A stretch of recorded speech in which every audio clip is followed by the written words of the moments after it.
يريدكم الشيطان أن يضلهم ضلالا بعيدا۔ سامعین حضرات،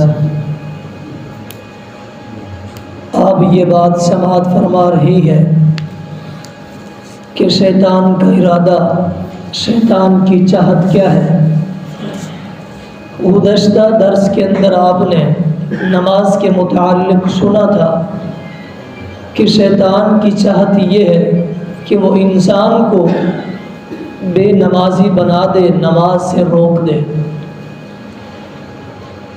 اسی کا دوسرا حصہ حدیث معروف ہے، صحیح البخاری کے اندر حدیث موجود ہے، جب بندہ رات کو سوتا ہے تو آپ صلی اللہ علیہ وسلم کا ارشاد مبارک ہے کہ شیطان انسان کی گدی کے اوپر 3 گرے لگا دیتا ہے۔ 3 گرے لگانے کے ساتھ ساتھ ہر گٹھان کے اوپر، ہر گر کے اوپر شیطان ساتھ پھونک بھی مارتا ہے، پھونک بھی لگاتا ہے۔ ایک گٹھان لگئی، پھر اس کے اوپر شیطان پھونکتا ہے، پھر دوسری گٹھان لگئی، شیطان پھر پھونک مارتا ہے، جب تیسری گٹھان لگاتا ہے پھر بھی اس کے اوپر پھونک مارتا ہے۔ شیطان نے گٹھان بھی لگا لی اور پھونک بھی اس کے اوپر اس نے لگا دی۔ اب یہ گٹھان کھلے گی کب؟ اب یہ ختم کب ہوگی؟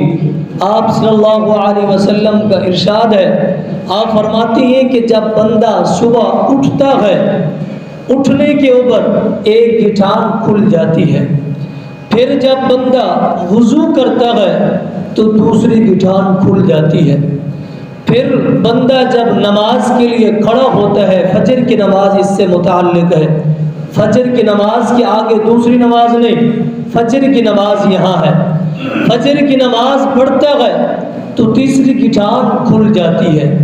اگر انسان اٹھا ہے، عقل کیا کہتی ہے؟ یہاں ہم عقل کو بھی ساتھ لے کے چلتے ہیں۔ عقل یہی تسلیم کرتی ہے، بندہ جب اٹھتا ہے، نماز نہ بھی پڑھے، وضو نہ بھی کرے، ایک گٹھان تو کھل گئی، باقی 2 باقی ہیں۔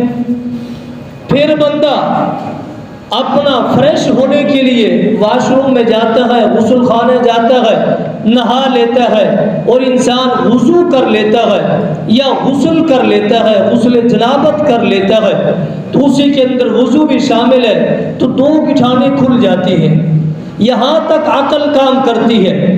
اٹھا ہے، ایک گٹھان کھل گئی ہے، پھر اس نے غسل کیا ہے، عام طور پہ نہایا ہے، وضو کیا ہے، دوسری گٹھان بھی کھل گئی ہے۔ تیسری گٹھان، فجر کی نماز نہیں پڑھی، ظہر کی بھی پڑھ لی، عصر کی بھی، مغرب کی بھی، عشاء کی بھی پڑھ لی ہے، گٹھان برقرار ہے، گٹھان نہیں کھلی۔ گٹھان کا کھلنے کا تعلق ہی فجر کی نماز کے ساتھ ہے، وہ نہیں پڑھیں گے، گٹھان بندھی ہوئی ہے۔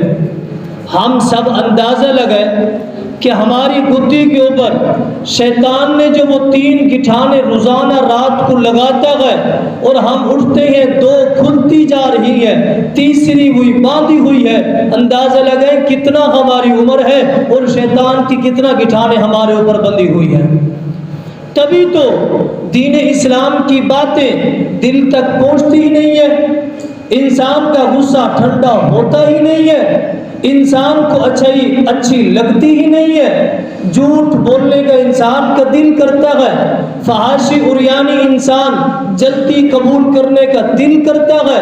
وجہ کیا ہے؟ میری گدی کو پر اتنا زیادہ گٹھان باندھی ہوئی ہے، میرا پورا کا پورا جسم شیطان کی گرفت میں ہے، شیطان اس کے اوپر قبضہ کر کے بیٹھا ہوا ہے۔ مجھے کیسے دین اسلام کی باتیں یا کیسے خیر کی باتیں مجھے سمجھ ہے اور اچھی لگے؟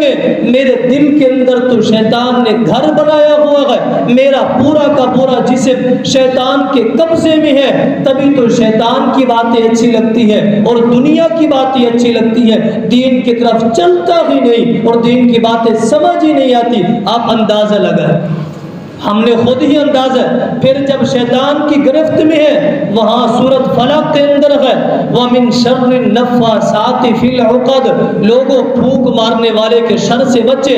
شیطان سب سے بڑا پھونک مارنے والا، وہ سب سے بڑا جادوگر تو شیطان ہے جو پھونک مارتا ہے اور انسان کو اپنی گرفت میں لے کر چلا جاتا ہے. ہم باقی جادوگروں سے بچ رہی ہیں. بھائی ادھر نہیں جانا، ادھر نہیں جانا، یہ کام نہیں کرنا، اس پیر کے پاس نہیں جانا، اس سے دم نہیں کروانا. ہم سب بچ رہی ہیں. اس بڑے جو پیر ہے یعنی وہ شیطانوں کا جو بھی پیر ہے اس سے تو ہم بچ ہی نہیں رہے، اس کی تو ہم گرفت کے اندر ہے. پھر کیسے جسم آزاد ہوگا؟